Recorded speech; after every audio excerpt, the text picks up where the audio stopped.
Untuk proses penemuan obat dari tanaman atau dari biota laut atau dari mikroba itu melalui berbagai tahapan yang tadi banyak sekali.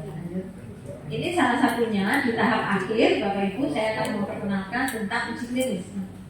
Nah, jadi uji klinis itu dipersyaratkan wajib untuk pengembangan obat. Tetapi bagaimana dengan obat tradisional atau herbal ini? Kenapa saya sampaikan? Kalau herbal atau obat tradisional atau jamu, Bapak Ibu, di Undang-Undang Kesehatan yang baru itu dikelompokkan menjadi namanya obat bahan alam. Sudah pernah membaca Undang-Undang Kesehatan baru nomor 17/2023? Jadi Undang-Undang Kesehatan yang baru itu Undang-Undang Omnibus Law, Undang-Undang Kesehatan Omnibus Law. Karena apa? Karena menggabungkan, ini sekaligus untuk kuliah yang nanti regulasi ya, menggabungkan berbagai regulasi terkait kesehatan. Ada undang-undang praktek kedokteran, undang-undang kefarmasian, undang-undang perbekalan kesehatan, itu dijadikan satu. Namanya Undang-Undang Kesehatan Omnibus Law. Ya sekarang kan modelnya seperti itu. Jadi lebih ringkas. Meskipun kita ketika kita mencari pasal-pasalnya jadi liwo, mesti itu kemarin itu saya lihat paling tidak ada 300 halaman tuh Undang-Undang Kesehatan yang baru. Jadi harus benar-benar mencari. Nah, obat bahan alam sendiri itu dibagi klasternya menjadi 4. Jamu sama dengan Badan POM. Kategori jamu adalah sediaan obat tradisional yang belum mengalami pengujian apapun.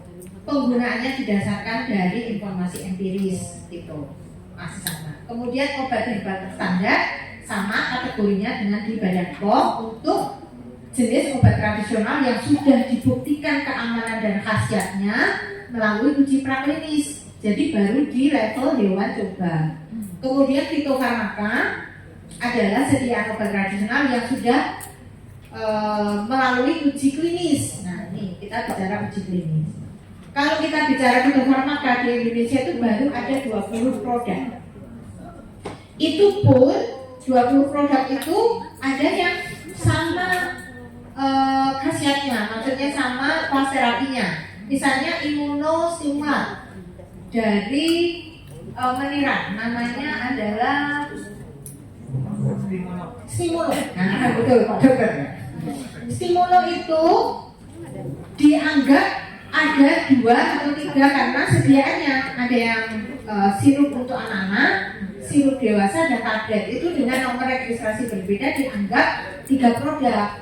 Sebetulnya kalau dibilang dari kelas terapinya nggak ada 20, itu hanya untuk anti diabetes, kemudian anti diare, kemudian imunostimulan, lalu trombosit kalau nggak salah, kemudian ada juga untuk hipertensi ringan, lalu ada satu lagi untuk pengencer darah yang dari daun zaitun. Jadi kalau dari kelas terapinya cuma sedikit, jadi 20 itu produknya. Nah, monggo kalau misalnya ada yang tertarik mau sampai ke fitofarmaka, itu sekarang sudah dipayungi dengan formularium fitofarmaka. Jadi artinya dokter yang menggunakan fitofarmaka secara otomatis boleh ngeklaim ke pendanaan dari kapitasi JKL. Gitu ya Bapak Ibu.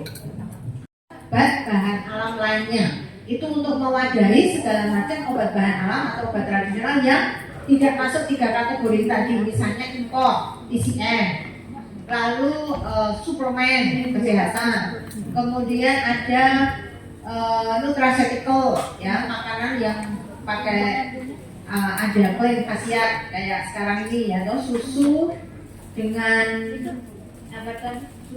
kolagen untuk menghaluskan dan mengencangkan kulit seperti itu. Itu masuknya nanti di obat bahan alam lainnya.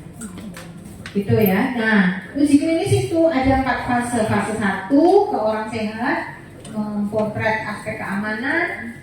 Kemudian fase 2 ini pada kelompok kecil pasien. Kemudian fase 3 itu sudah multi center study, ada obat dicoba di banyak tempat, dan ini semua kemacetan juga harus dilalui kalau kita mau mengembangkan fitofarmaka. Jadi betapa mahalnya nanti kalau kita mau mengembangkan obat tradisional itu harus sekian fitofarmaka. Makanya industri kayaknya tidak tertarik juga ke sana ya. Gitu. Lanjut.